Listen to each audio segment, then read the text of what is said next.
Hello everyone, and welcome back to another review episode. In this week's analysis, I'll be going from the concept of science fiction to the world of fantasy in the franchise, The Librarian.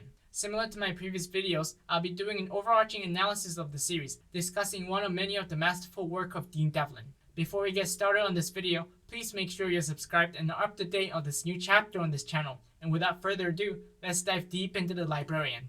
Chapter 1, a great continuity from the prequels. Making any sequel to a great story can be challenging. There is pre-written lore to follow, and hardcore fans will notice any mistake the sequel might have made in the context of the original story. At the same time, it must also carry the narrative forward in a new direction. The first three movies of The Librarians created a world that struck a delicate balance between fantasy and reality, introducing a character many can relate to, someone who faces life's difficulties and finally finds a place to embrace who he is. While introducing a relatable character, the movie also left plenty of narrative materials for future projects to use. One such moment from the movies that the series takes full continuation from is about the ultimate battle against good and evil, teased during the ending of the third installment. And therefore, using the building blocks that was created becomes the perfect way to tell more stories about the world that the viewers fell in love with over the three movies. The series, picking up from where the movies had left off, found a delicate balance between using the materials left behind and finding the uniqueness of being a TV series, and therefore the untold stories from the movies came to screen on an episodic setting.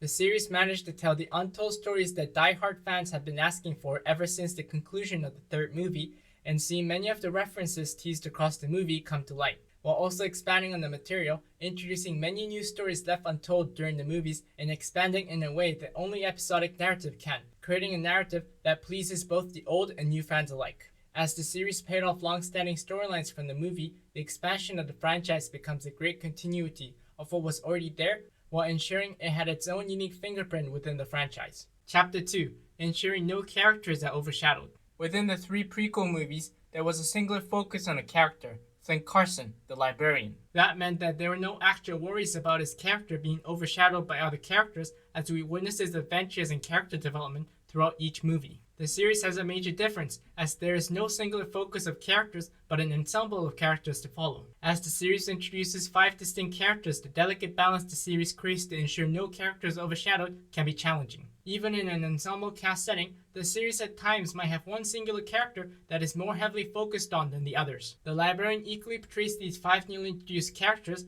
highlighting the uniqueness within each character's stories that allows for the viewers to understand and at times relate with these new characters. Of the 3 new librarians in training that are introduced within the series, all 3 of them have different skill sets that sets them apart. From Jacob Stone's deep knowledge of art, history, and architecture, to Cassandra Rayleigh's intellect in all fields of science, math, and magic, to Ezekiel Jones' skills in theory, they all have the individual skill sets while complementing and creating interesting plot moments across the series, which creates a major distinction within the movies where there was only Carson Flynn as the Librarian. The 2 other new characters introduced within the series, Mr. Jenkins and Eve Baird, also brings out the unique qualities to the franchise, complementing and aiding the 3 new librarians in training for them to further learn what it means to be a librarian. By making the series an ensemble narrative, there is not only one but many characters to be attached to as the series explores the lives of these new librarians. They all have an integral role in each episode, some larger than others. Still, the ensemble nature complements the story the series is trying to tell. Even when Carson Flynn is involved in the episode, his character fits into the narrative perfectly, without resorting to Flynn being in the main spotlight. The rest of the ensemble can shine even in his presence. Chapter 3, The New Generation. The sad reality of life is that everything has a beginning and an end, which means that in the universe of the Librarians, there is also the notion that Flint Carson's journey must also come to an end. The series takes a non-conventional approach to representing an ending by diverting the focus from the main librarians that the fans follow over the movies and diverting attention to a new group of librarians who could one day take over the library. Witnessing this whole new generation of librarians and once again seeing the fresh joys of wonder within the faces of these newly introduced characters has always been a cherishing moment within the series for me. They all must face the joys and hardships of collecting artifacts, discovering how they want to follow in Flint's footsteps, and discover their style in retrieving artifacts in a world with endless possibilities from the heavy lore built before. Just like Flynn learning to become a librarian in the movies, the new generation of librarians with the unique skills that qualifies them to become librarians must discover for themselves what it means to be a librarian as a new generation is born. With new and old colliding, the end of the journey of one librarian means the start of a next generation. Even though that may sound tragic, the excitement of seeing the next generation of librarians interact in a world with magic becomes the cornerstone of the series, while also making sure to tell the stories of the next chapter regarding Carson Flynn within the universe. Having these two parallel stories creates an interesting perspective of the collision of old and the new. Chapter 4. The ethical dilemma of using magic. With all that magical artifact within the franchise, there is a temptation to use magic to solve all the problems that the Librarians face. This ethical dilemma has been the cornerstone of the series. The spells and the artifacts they come across and retrieve could be used to solve the simplest of daily struggles, which would be a dream come true for many people. However, as Librarians, the responsibility is to ensure that anything magical related, both spells and artifacts alike, is not to be misused by anyone, even those with good intentions. The powerful discussion that this opens about the unknown consequences of using magic, the terrifying notion of the unknown, becomes a repeated theme within the series. Some librarians, who are more open-minded about exploring the unknown, are willing to go to places forbidden by previous librarians' ethics, yet others still take a more cautious approach, considering even the smallest unknown that magic could have as a means of wrong. This balance of grounding the franchise and opening up the discussion about the ethical dilemma towards the viewers who, if they should fall into a similar situation and face the exact same dilemmas, makes the series that in many senses is impossible to occur in real life become 1 inch closer to relatability for the fans. Thus, the battle of using magic is one of the most compelling aspects of the franchise. If you were in the Librarian shoes, would you use magic for personal gains, even if the consequences were unknown? This question which the series poses resonates with everyone. Knowing that many people of all ages, speaking from personal fantasies, dreams of being in a world with magic and fantasy to escape modern life, the ethical quandary that the series raises, asking the hard ethical questions, sets it apart from other franchises in similar veins. Chapter 5. Creativity of the fantastical elements. When it comes to fantasy narratives, certain difficulties are faced in making a series stand out from the numerous other narratives of the same genre. Although fantasy can have an endless amount of narratives to be told, it is also true that certain tropes are constantly repeated due to their popularity. The uniqueness the narrative could have had is now missing, using the same tropes only to please a certain corner of the viewership.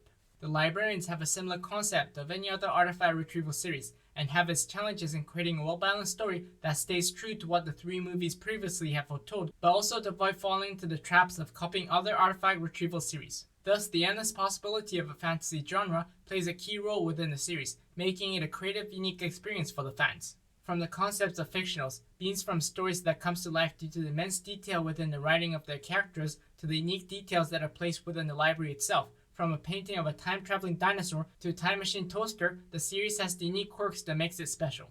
Each artifact that the series tackles goes through careful consideration, dive into the myth and histories to tie into the real world, while also keeping the magical element that makes the series always entertaining. Each artifact or creature that the series explores is done with care and focus, breaking from the norms of contemporary artifact retrieval series, giving the series space to ask the hard-hitting questions that many others might dismiss, and negating the viewers to be disappointed by the repetitiveness that some series have, but also leaving behind a bigger question in the minds of the viewers: what it means to be a librarian.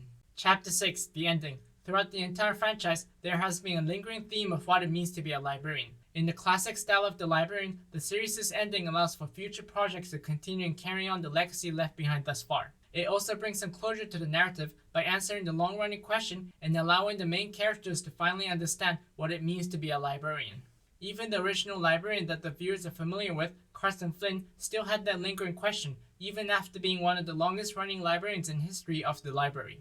Being a librarian, as shown by stories of other librarians, can be a lonely job. Only after Carson Flynn breaks the conventional ethics that the library once had about having only one librarian at a time, bringing in 3 new librarians for the new generation, creating a bond unlike none other, they finally realized the answer that had been plaguing them since they entered the library.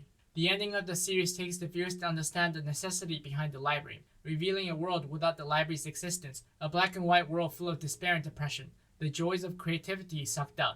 This alternate world without the library showcased that being a librarian means carrying the creativity and passion that life brings you, storing both magic and the endless catalog of human possibilities into the library, and how librarians have always played a key role within the natural order of the world they live in. And personally speaking, knowing that the next chapter of the franchise is coming soon, I cannot wait for what the franchise's future looks like after finally getting an answer about what it means to be a librarian. Thank you for watching this video. I hope that if you haven't seen the series, it has made you curious to check it out for yourself. Like all other works by Dean Devlin, The Librarian has a unique fingerprint that only he and his team at Electric Production can create. It is exciting to know that by this time this fall, the next chapter of The Librarians is going to be airing on CW, and I hope that it meets the expectations that the movies and the series had with me. This new chapter in my channel is ongoing, tackling many series to come, so if you haven't subscribed yet, please do so now. Be sure to leave a like, share this video with your friends, and click on the notification bell to stay up to date on upcoming content. And I will see you soon for another review episode.